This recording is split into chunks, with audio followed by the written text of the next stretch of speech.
अस्सलाम वालेकुम। जैसे कि बरोज़ कल जुम्मा प्रकाशपेट मस्जिद में एमएलए शकील का दौरा हुआ। 10 साल के अरसे में आज उनको मस्जिद याद आ रही है, आज मुसलमान भाइयाँ याद आ रहे हैं, आज उनको माफ़ी मांगने की नौबत याद आ रही। 10 साल के अरसे में अल्लाह ताला आपको इक़्तिदार दिया, हुकूमत दिया, पावर दिए, उसका आप गलत इस्तेमाल करके जो है मुसलमानों के जज्बात और ज़मीर को झिझोड़ के तोड़ के रख दिए। आप इतना ठेस पहुँचाए मुसलमान के जज्बातों को।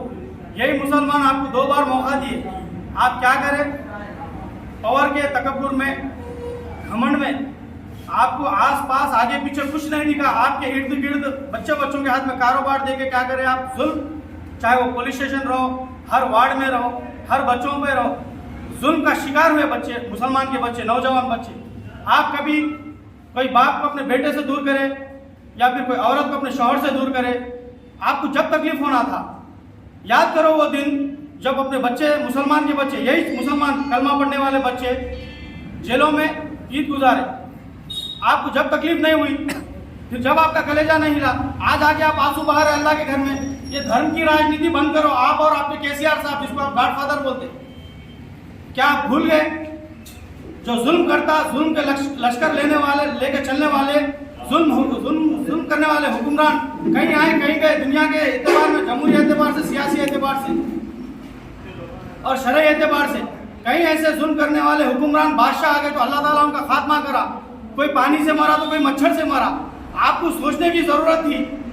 10 साल के अरसे में आप क्या दिए मुसलमानों को? एक पहचान दिए। आपकी नाकामी, आपकी गलतियां छुपाने के वास्ते वो बेकसूर बच्चों को आप टेररिस्ट लिंक है बोल के जेलों में ठूस दिया। जो इंशाअल्लाह आने वाले दिनों में ये 307 का जो फितना आप जो चुल मचाए ना, आप जो माहौल बनाए, वो बहुत जल्द 307 का फितना खत्म होगा बोधन में।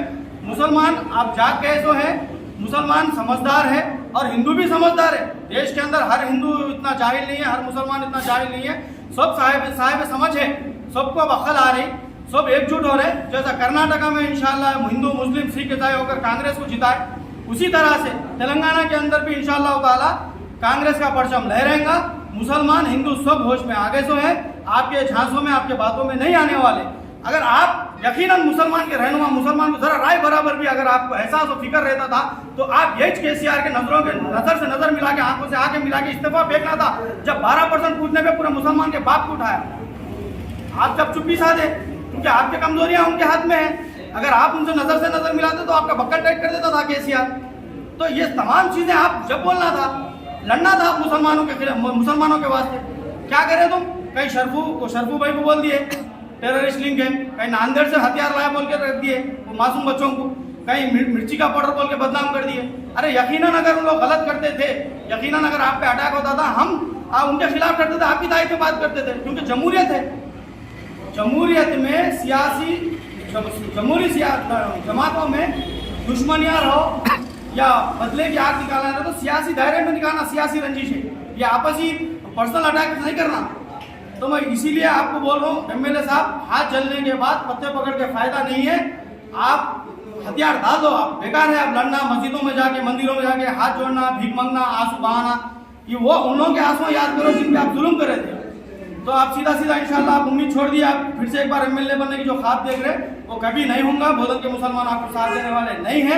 इंशाल्लाह कांग्रेस का परचम लहराएगा। कांग्रेस भारी मेजॉरिटी से सुदर्शन रेड्डी साहब जीतने वाले हैं। जय कांग्रेस। अस्सलाम वालेकुम रहमतुल्लाहि व बरकातहू।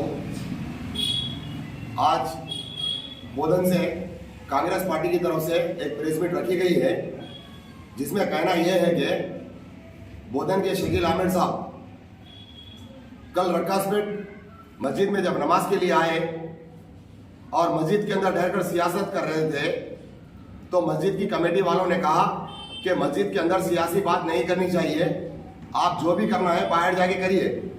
तो इस बात पर एमएलए साहब ने कहा कि मैं भी एक मुसलमान हूँ। तो हमारे कमेटी के यहाँ के जो लोग हैं वो लोग भी कहे कि हाँ हम भी मुसलमान हैं, लेकिन मस्जिद के अंदर सियासत नहीं की जाती। आपको अगर सियासत करना है तो बाहर जाके कीजिए।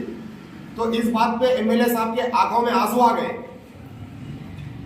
एमएलए साहब के आंखों में आंसू जब आना चाहिए था जब रक्कासपेट को कब्रिस्तान ऑलरेडी दिया वाला था, लेकिन उसको अंडर में नहीं लिए। एमएलए साहब की आंखों में आंसू जब आना था जब बोधन के अंदर आरके कॉलेज और पूरे तेलंगाना के अंदर माइनॉरिटी के 45 कॉलेजेस बंद हो गए। आपके आंखों में आंसू जब आना था जब यहाँ की पूरे तेलंगाना की बच्चों की स्कॉलरशिप बंद कर दी गई। आपको आंसू जब आना था जब बोधन की आवाम को डबल बेडरूम नहीं दिया गया। ऐसा बोलने बैठा और गिनाने बैठा तो बहुत सारे जो नुकसान हुए बोधन को वो काम गिना सकता हूं मैं। तो आप आंसू बताकर बोधन की और रक्कासपेट की आवाम को क्या मैसेज देना चाह रहे कि इमोशनल में आप लोग वोट लेने के लिए आए हो यहां पर? जब बोधन के अंदर मुसलमानों पे जुल्म किया गया, 680 बच्चों के ऊपर केस हुआ नुपुल शर्मा के मैटर में, आप उसके ताल्लुक से आप कुछ बात किए क्या? आज बोधन के नौजवान सब केसों में मुलविस है। जब आपके आंखों में आंसू नहीं आए तो हमारा कहने का मतलब यह है बोधन की सारी आवाम से कि आने वाले दिनों में ये मगरमच्छ के आंसुओं पे मत जाइए, आप लोग डेवलपमेंट में जाइए। बोधन के अंदर सिंगापुर बनाया जाएगा कहते थे एमएलए साहब, आज सिंगापुर नहीं बोधन उजड़ापुर बन गया। कहां है सिंगापुर बताइए? 2500 करोड़ लाए हैं आप बोधन के लिए, बोले 2500 करोड़ का डेवलपमेंट बताइए। हर जगह रोड़ा नालियां हर तरीके से खराब है। जो कांग्रेस के पीरियड में गिरे थे आज तक वही है।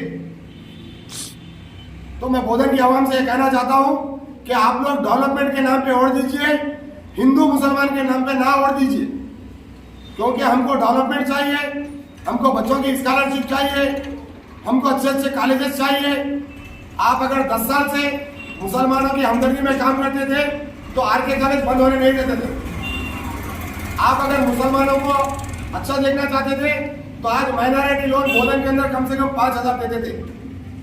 आप अगर मुसलमानों को अच्छा देखना चाहते थे तो आज बोधन के अंदर हर वो चीज की सहूलत करते थे। लेकिन आप मुसलमानों को कभी अच्छी नजरिए से नहीं देखे, आप सिर्फ सियासी नजर से देखे।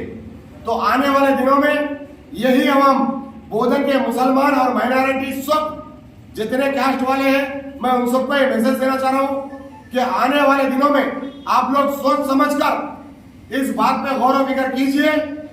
हिंदू के मुसलमान के नाम पे ना वोट दे, सिर्फ डेवलपमेंट के नाम पे वोट दे। जय कांग्रेस।